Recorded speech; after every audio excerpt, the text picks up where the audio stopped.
Tonight is a big event for those who are sports fans. There is a big event going on. It is a Super Bowl going on tonight. Football is a sport that God has created and designed. I just want to let you guys know that. He designed it. As a matter of fact, I believe there's somewhere in the Bible where he sent the pigs into the ocean, which to me is symbolic of pigskins going into the tide. So roll tide, Jesus said.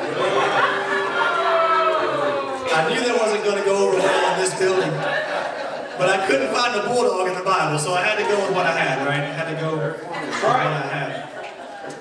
There's a joke about a football in the Bible, in heaven actually. Football takes place in heaven. A man named Tom. You want to hear this joke? I don't know about it. I've heard some of your jokes. I don't know. Please spare us. I'm going to tell it anyway because I don't care if y'all like it or not. But there was a man named Tom and a man named Matt. And Tom argued. They'd always argue. Tom says, Matt, I'm telling you, there's going to be football in heaven. And Matt says, no, you're crazy, man. There's not going to be football in heaven. I mean, they both loved the game, right? Played for 50 years, but they just had this argument. Finally, they came to the conclusion, okay, whichever one dies first, you have to come back in a dream and tell us whether or not they play football in heaven. So they agreed with that, and several years passed, and Matt, who didn't believe in football in heaven, actually died first. He goes to heaven, and he keeps his promise. He goes back down in a dream to Tom.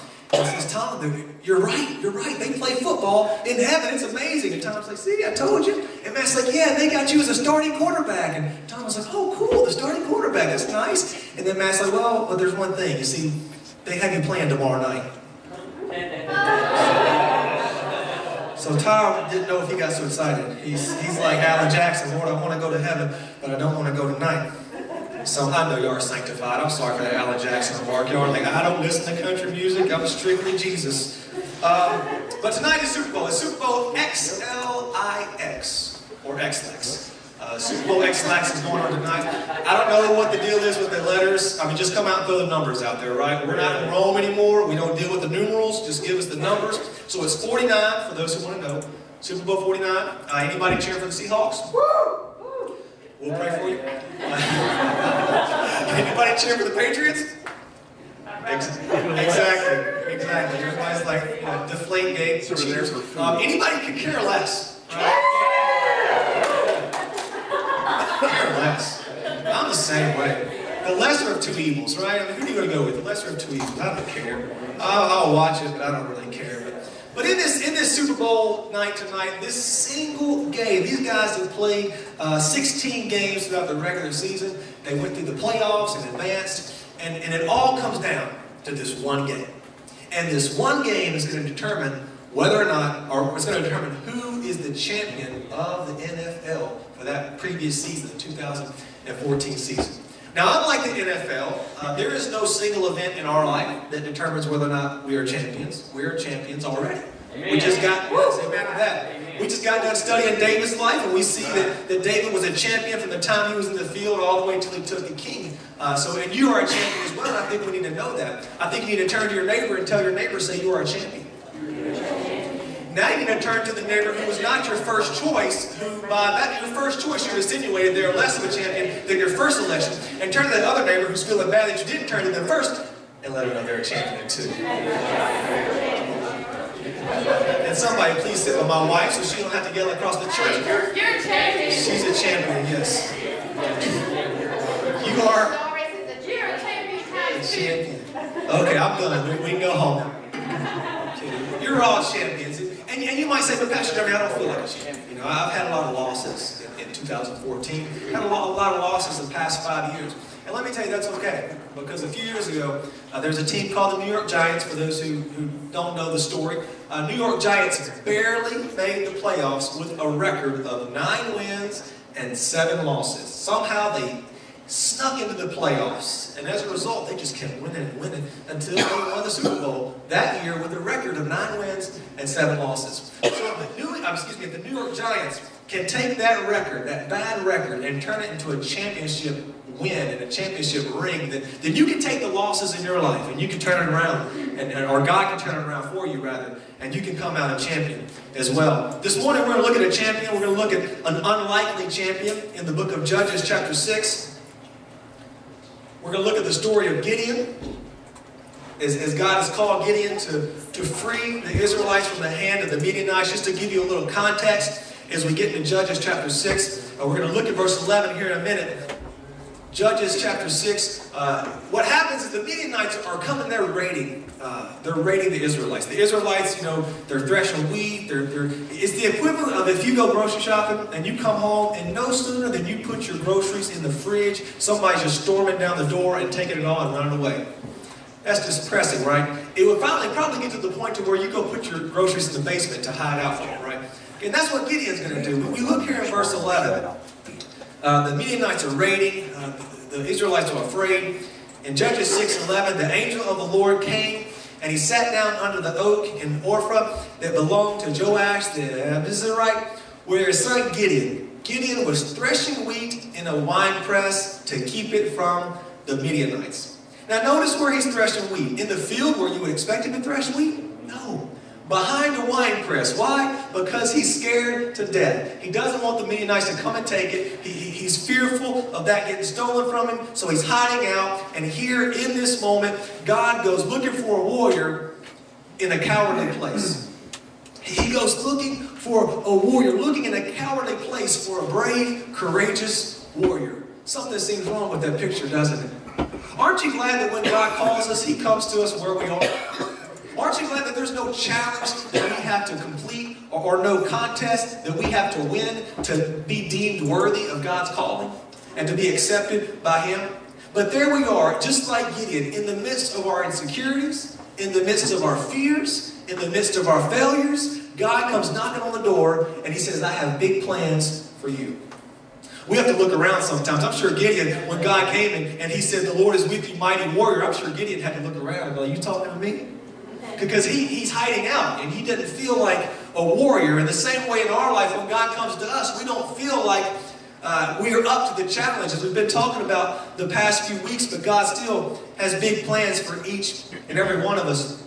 And Gideon's response when the angel says, the Lord is with you, mighty warrior, Gideon at first bypasses the warrior, and he goes to the first part of that, the Lord is with you. And he questions that. He says in verse 13, but sir, Gideon replied, if the Lord is with us, then why has all this happened to us?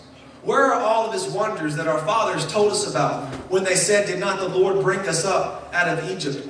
But now the Lord has abandoned us, and he has put us in the hand of Midian. Where are all your wonders? If you are indeed with us. You ever ask that question of God? Yep. If you're here, God, then why is this happening in my life? If your presence is right here, then why is that not happening in my life? God, if you're really with me, then why do I feel so abandoned? That's Gideon's response. He doesn't understand. Where are the miracles, God? You're with us, but I don't get this. If you're with us, then why all the injustice? Why the hiding? Why the Midianites being attacked by them and not being able to defend ourselves? And here's what God says in verse number 14. He turns to him and he says, go in the strength you have and save Israel out of Midian's hand. Am I not sending you? And you got to look at that. And God never answered the question, did he? If you're with us, then why is all this happening? And God never answers that question. Gideon's like, why all the injustice? Why all the hurt and the pain? And we might say the same thing in our lives. God, if you're really with us, then why is there so much injustice in the world? Why is there so much injustice in our lives? And like Gideon, God doesn't always give us the answer. And I think the reason God doesn't give us the answer is because we are the answer.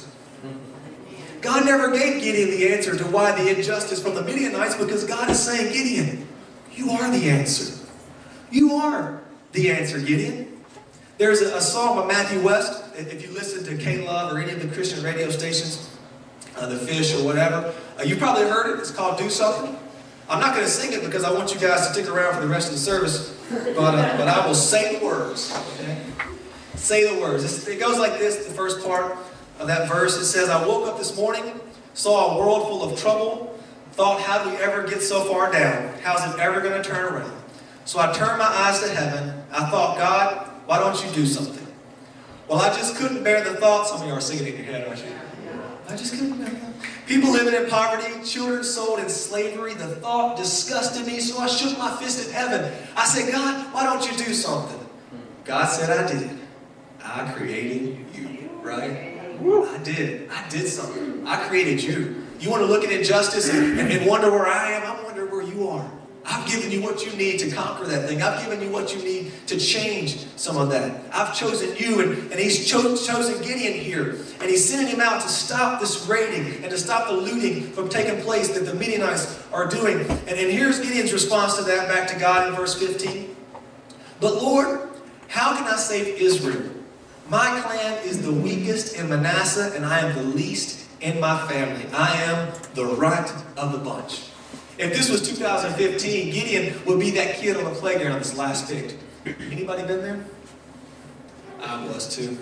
I was last picked. It takes me back to 8th grade. I'm going to relive some painful memories. So if I start breaking down and crying, y'all just come grab your arms around me and hug me and pray for me, okay? So let's go back to 8th grade. I was last picked. You know, I would go to the playground and the guys would disperse, would play basketball, and they'd be picking, you know, the kid on crutches, and the kid that's like, you know, the kid who's blind in one eye, and I'm like, the girl, yeah, no offense. And I'm like, what about me? And they're like, oh, you got next game. There's not going to be a next game. We have 20 minutes. Have you seen 8th graders play basketball? There's not going to be a next game. So I'd have to go play with the girls. Which wasn't so bad in 8th grade. It wasn't so bad in 8th grade. And I remember it was so bad. And I know because my shot was like this. You know, I kind of shot like that. And I know y'all feel sorry for me, but don't you know you wouldn't pick me either. If you saw me warming up, I'm like, hey guys, you wouldn't pick me either. Don't act like y'all are this spiritual Christian. You're like, I just love and accept everything. No, you wouldn't pick me either because you want to win. And so I understand. It was so bad though, I had to bribe people. I did. I had to bribe people. They would select the captains for the next day. They'd pick that beforehand. So, hey, Nick and you're going to be captains the next day. And so I'd be sitting at the lunch table. They didn't pick me to be captain. I'd be sitting on the lunch table. I'd be sitting across from Nick. Nick, if you're watching this, you remember the story. I'd be sitting across from Nick. And I'd be like, Nick, I know you're going to be captain today. And I just want to let you know. That's my lunchbox. If you pick me, I got a fruit roll up with your name on it, okay? I'll give you a cookie, homemade cookie, chocolate chip my mom made me. I will even throw in my Capri Sun, man. Come on, just pick me, right? I will dump out my whole lunchbox, giving away all my goodies just to get picked, right? And there were times I did it and he still didn't pick me. So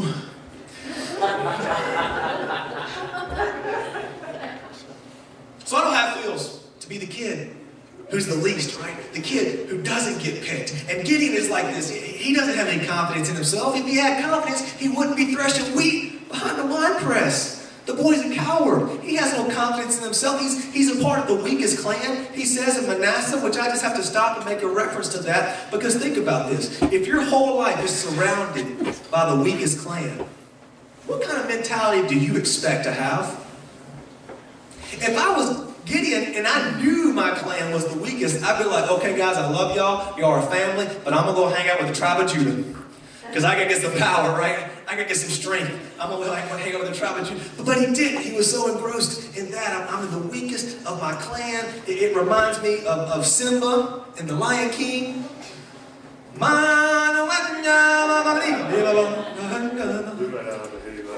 Yes, you have it. Where's Simba? Simba couldn't wait to be king, could he?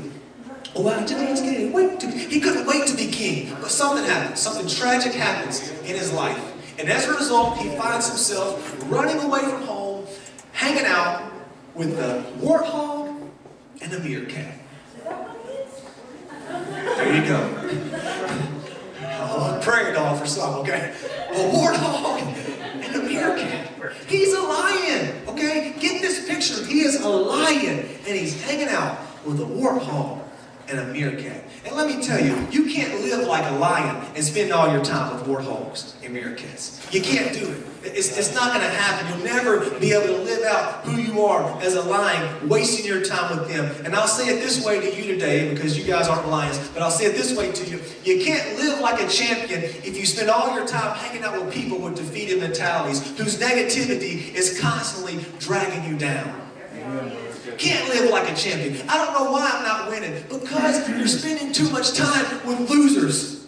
And I don't mean that ugly. I don't mean that ugly. I just mean there are some people in your life you know that are so negative, that are so down, that are so defeated, that every time you're around them, it just sucks up every ounce of energy you have, right? And here's my question to you. How can you expect to be a champion if that's your main source of influence?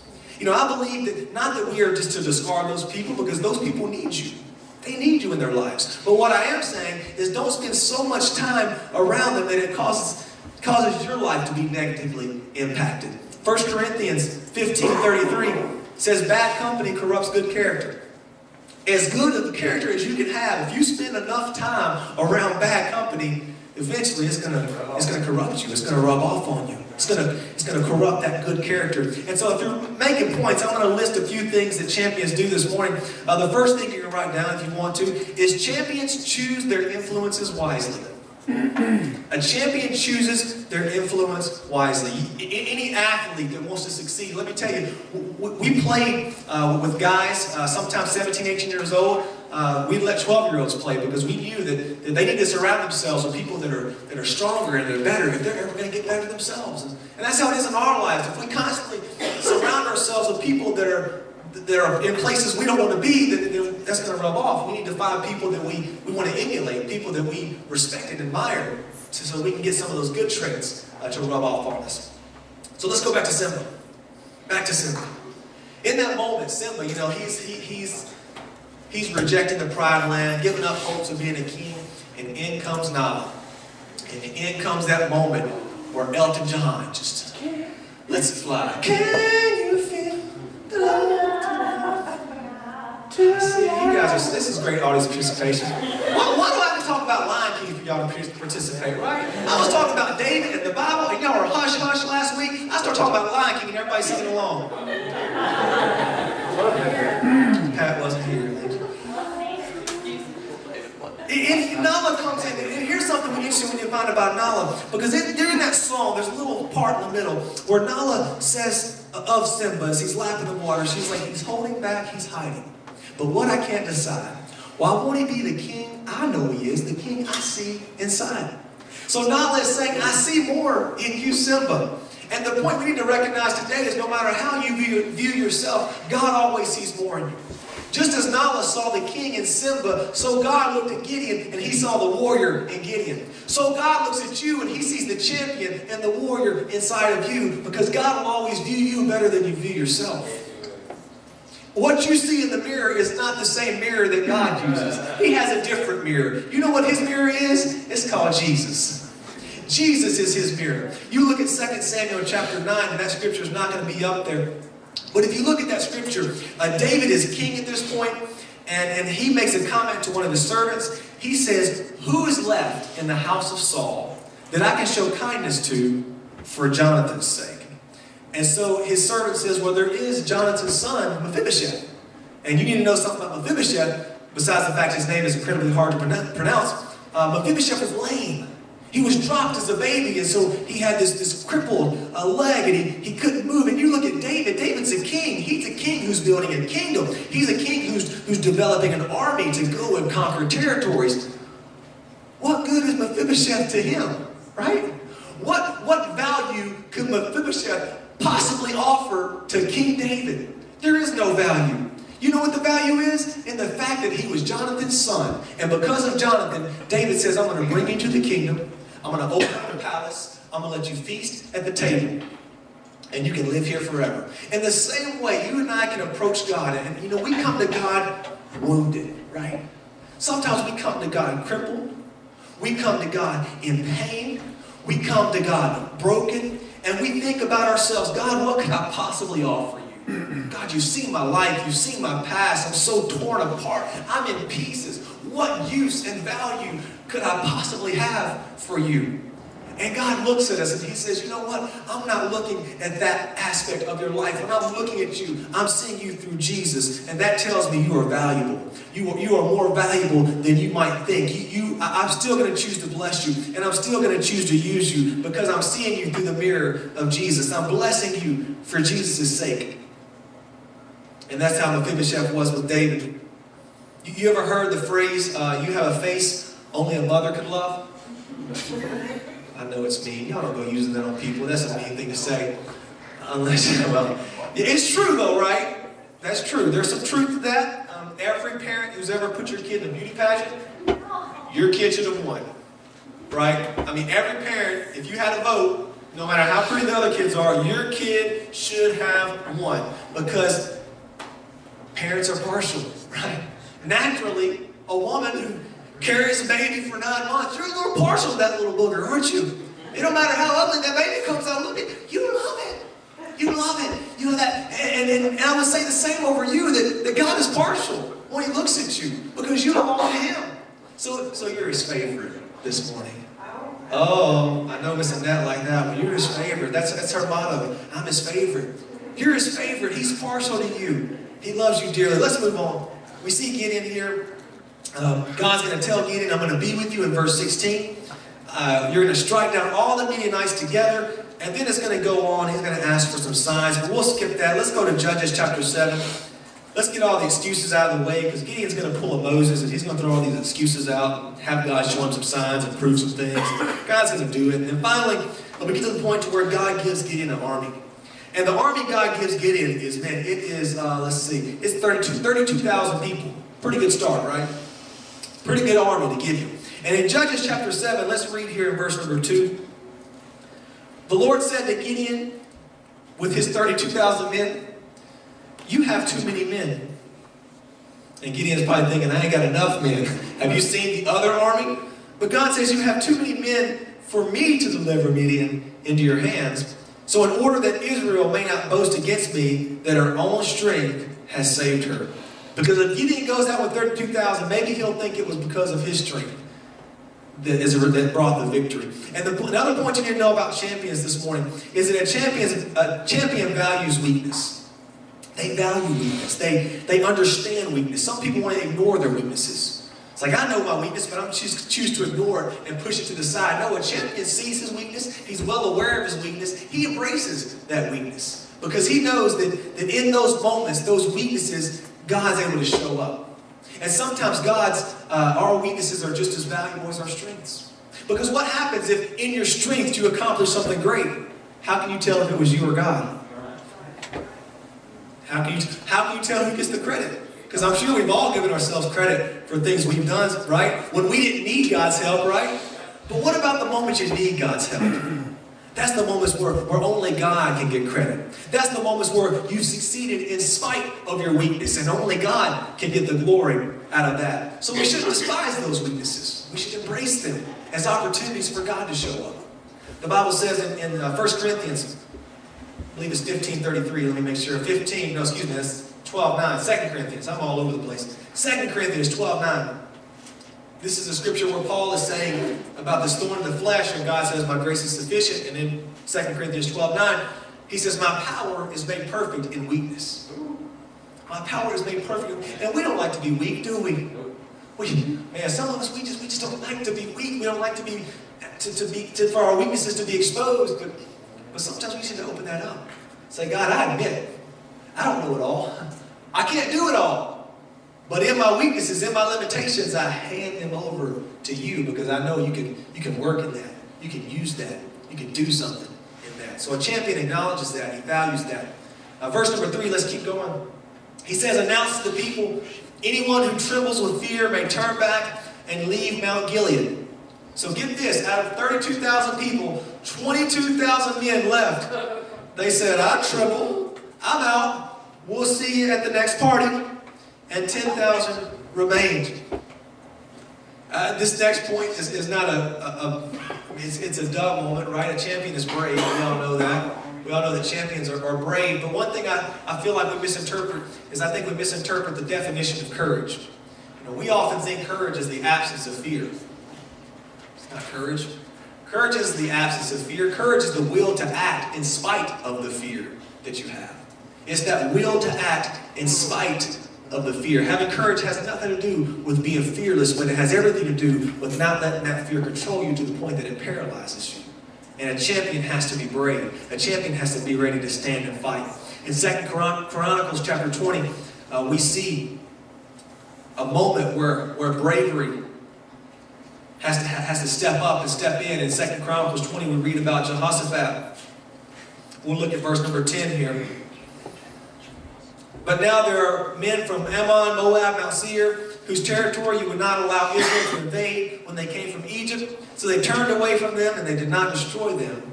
And then in verse 11, notice what he says. See how they're repaying us by coming to drive us out of the possession that you gave us as an inheritance. Now, I think that's a stupid comment. No offense to Jehoshaphat, but I think you ever say something and as soon as the words leave your mouth, you just wish you could take them back because you know it made no sense whatsoever.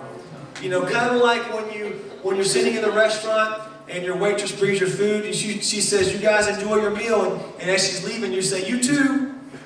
No, she's not eating. You just throw it out there. You wish you could just grab it. You hope she didn't hear you, and she probably did. She was like rolling her eyes like weirdo when she's walking away. But there's some things you just say, and it just goes out there. Once it's out there, it's like, it's out there, right? Some stupid things you can't get back. And the reason I think this is probably a stupid comment, because he says, see how they're repaying us. They're going to drive us out of the possession that you gave us. And here's my thoughts. You might not agree with it, but I do. Here's my thoughts. If God gives you, let's say, joy or peace, I think oftentimes we give the devil credit for something that he shouldn't be getting credit for. You know, we say, well, someone or something is stealing my joy. We've said that, right? They're just stealing my joy. Or it's just stealing my joy. Or they're stealing my peace. I don't think they're stealing it. I think we're giving it away. I think we're giving it away. I don't think the devil has as much to do with that as we do. And here's why I believe that. Let's just compare this to a physical situation here. Let's say you have kids, and I got 3 of them, almost 4. I got 4, but one of them's still cooking. The timer's dinging, getting ready to ding. Ding, ding, ding. We're about to take it out the oven. But I got 3 kids, and so I know how it is, you know, when you have like the older kid, or let's say the middle kid, you know, has a cookie. You give him a cookie, and then the little kid comes and just snatches a cookie out of his hands. And I'll just put names to it. Let's just say Caitlin's the one who snatches the cookie out of Kai's hands. I don't know, just throw a name out there.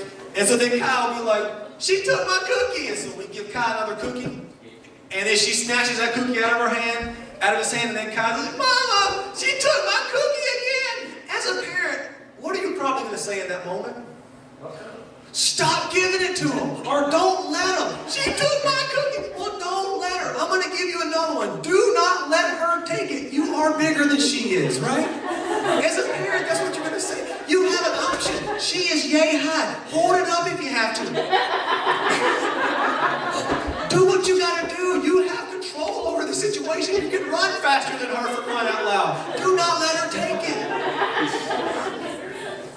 And I think that's how it is with God. I think God gives us joy, and He gives us peace, and we're like, God, He took my joy. God, Satan took my peace. And God said, listen, I'm going to give it to you again. But when I give it to you, don't let him take it. Hold on to it. Hold on to it. We give it up. How can somebody else take something that God has given to us as an inheritance? It makes no sense. What kind of gift is that? Where's the power and the sovereignty in God's gift if they can so easily be taken from us? Right?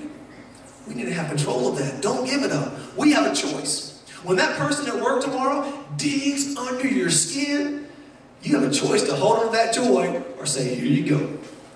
Hold on to that joy. I'm not going to let you dig into me. When that person tries to take your peace, or that devil tries to steal your peace, no. I know the word says if I keep my mind on Jesus, He'll keep me in perfect peace. That's what His word says. Hang on to that. So here in 2 Chronicles chapter 10, let's keep reading here, because he says that remark, I think it's probably a silly remark, but he gets better in verse number 12. He says, "Oh God, will you not judge them? For we have no power to face this vast army that is attacking us." Recognizing weaknesses, right? We can't do it, God. We can't do it. Recognize you can't do it. We don't know what to do, but we're not hopeless and we're not helpless, because our eyes are upon you. Our eyes are on you, God. The best thing you can possibly say. I don't know what to do, but I'm looking for you. I'm looking to you for guidance. And here's what the advice is in verse number 17 as Jehaziel gives the word of the Lord. He says, you will not have to fight this battle. Aren't you glad when God says that? Aren't you glad when some battles God's just like, let me take care of this for you? You will not have to fight this battle. However, it goes on.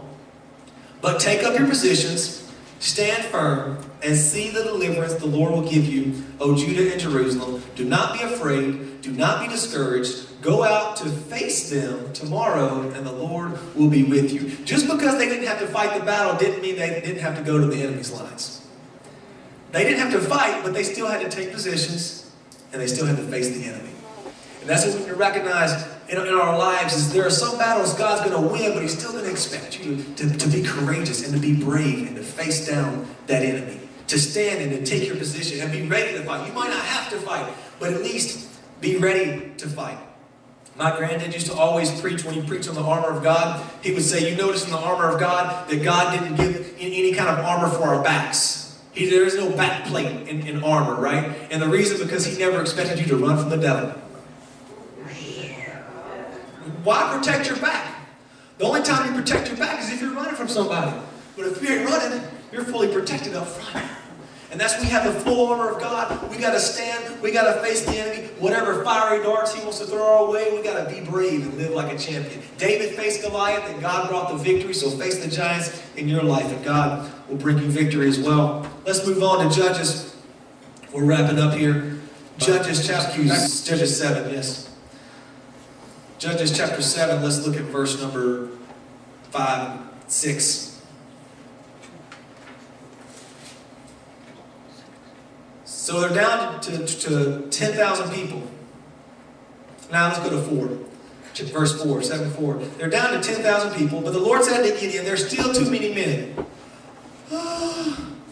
Take them down to the water, and I will sift them for you there. If I say this one shall go, he shall go. But if I say this one will not go, then he will not go. And Gideon took the men down to the water. And the Lord told him, separate those who lap the water with their tongues, like a dog, from those who kneel down to drink. And 300 men lapped with their hands to their mouths, and the rest got down to their knees to drink. So the idea here is you have some that are always looking, and they're getting the water, and they're lapping the water, but their eyes are always ahead. Then you have those who are so thirsty they don't even care, they just dig in, and they're just all in the water like that. You know what I'm saying? And so God's like, the people who are just digging in, ain't paying attention to nothing around them, send them home, because they ain't even paying attention, you know. They're not even focused on this battle. But those whose eyes are alert, and they're lapping it in their hands, those are the 300 men I want you to take. And that's the point we need to recognize here, is a champion is alert. A champion is alert. You got to have your eyes ahead. And I think so many times we get distracted by things. We lose focus. We can't do that to win the battle. We got to be focused. We got to be alert. We got to be aware of the enemy's tactics. We got to be aware of the battle that's in front of us. We got to keep our eyes on Jesus the whole time. I've said this about David, and I'll say it again. It wasn't necessarily the stone. David didn't have to be a stone flinger. All David had to do, he just had to have good aim. Regardless of the weapon he was using, he had to have good aim and good focus. And that's how it is in our life as a champion. If we have our focus and our aim on Jesus, and if we're alert at all times, waiting and looking for Him, then we're going to get the victories, I believe, in life. And then, so in verse 7, the worship team can go ahead and make your way up as I read verse 7 here.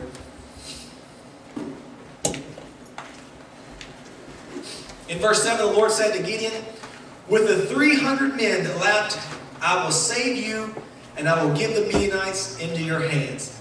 Let all the other men go, each to his own place. Now, you need to understand here, anytime you have a fight, it's usually a good idea to have more people than the other person. Anybody play Risk in this place? You know, you ever play Risk and then they got like 12 men, you got one? You got to roll the dice and hope that one man can survive? It usually doesn't happen, does it? Anytime you're going to fight, you either got to have a really big boy or you got to have more people than your opponent. And in this case, Gideon was already outnumbered from the beginning, but 32,000 is something I can work with. But then God narrows it down to 10. So hold on, God, let's just keep it right there, And then God says, nope, still too many. And He narrows it down to 300. And at that point, Gideon has to be asking, God, do you know what you're doing? I mean, do you really know what you're doing? I'm beginning to have second guesses here. I'm beginning to doubt. And maybe in your life, you've asked that question, God, do you know what you're doing? You sure are reducing me to a lot. You sure are taking a lot of things away from me, God. It seems like everything is I'm losing my grip on. Do you know what you're doing, God? Are you still in control? And the final point we need to know about a champion is a champion has faith in his coach. A champion has faith in his. A champion has to believe that that man that is leading that team is putting the right players on the field, that he's calling the right plays, that he's bringing in the right support staff. He has to have faith that that coach has the best interest at heart, and that coach wants him to win. And let me tell you, there is no greater coach that you and I can have than God. He wants you to win. It might not seem like it with the 300 men that you have in front of you, but God wants you to win.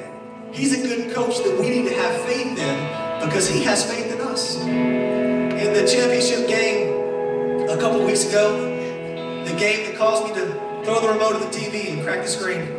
I'm just kidding, I didn't do that. I didn't like the outcome though, because the Green Bay Packers had the Seattle Seahawks beat. If you watch the game, the Packers had them beat. Russell Wilson, who's the quarterback of the Seahawks, the losing team, they were down. Russell Wilson had played the worst game that he's played all year. His completion percentage was less than 50%. That means more passes of his was falling to the ground than they were being caught. Right? Worst game of the season. He hadn't thrown a single touchdown. And a quarterback who's usually pretty smart and usually pretty accurate had thrown 4 interceptions. That's when the other team catches the ball. Other team catches the ball. 4 interceptions. Uncharacteristic of Russell Wilson, right? Uncharacteristic. Do you know what his coach did during that moment? Did his coach say, Russell, you're messing everything up. This game, you're causing it to be lost. It's your fault that we're not pulling this out. Sit on the bench. I'm done with you. We're calling the second string. Nope. That's not what the coach said.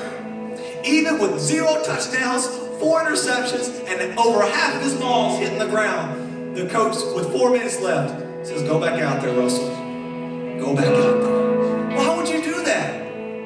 Because the coach still has faith that Russell can win the game. And as bad as I hate to admit it, even though I like Russell Wilson, he won the game. He won the game. He showed up. The last 4 minutes, he showed up, he drove his team down the field, and he won the game. And the very fact that he was still starting the game, that he was still on the field, meant the coach had faith in it. And let me tell you, that the very fact that you're still in the game, the very fact that you're still here, means God has faith in you.